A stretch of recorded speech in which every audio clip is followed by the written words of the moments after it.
Faahfaahin dheeraad ah ayaa ka soo baxaya weerar ku bilowday qarax iyo dagaal toos ah oo maanta lagu qaaday saldhig ciidamada dowladda ku leeyihiin degmada Awdeegle ee gobolka Shabeellaha Hoose.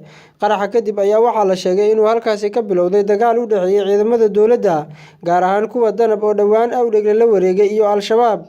Dagaalkaas oo ka dhashay khasaare isugu jira dhimasho iyo dhaawac. Dad ku sugan Awdeegle ayaa waxa ay sheegeen in weerarka uu markii hore ku bilowday gawaari laga soo buuxiyay waxyaabaha qarxa, sidoo kalena uu jiray dagaal xooggan oo xubno ka tirsan Al-Shabaab ay ku qaadeen saldhiggaasi. Saraakiil ka tirsan ciidamada militariga Soomaaliya ayaa waxa ay sheegeen in ay iska difaaceen weerarka kaga yimid dhinaca Al-Shabaab, isla markaana khasaare xooggan ay ku gaarsiiyeen Al-Shabaab sida ay hadalka u dhigeen.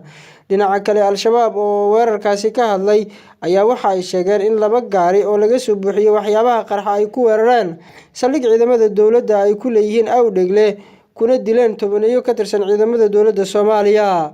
Walow ilaa iyo hadda aysan jirin cid madax bannaan oo xaqiijisay sheegashadaasi labada dhinac. 6 bishan Agoosto ayaa weerar ay ku qaadeen ciidamada dowladda, gaar ahaan kuwa danab, degmada Awdeegle waxa ay kala wareegeen Al-Shabaab oo muddo sanado ah maamulayay, waxaana jiray howlgallo maalmihii la soo dhaafay ay ka wadeen tuulooyinka hoostaga degmada Awdeegle.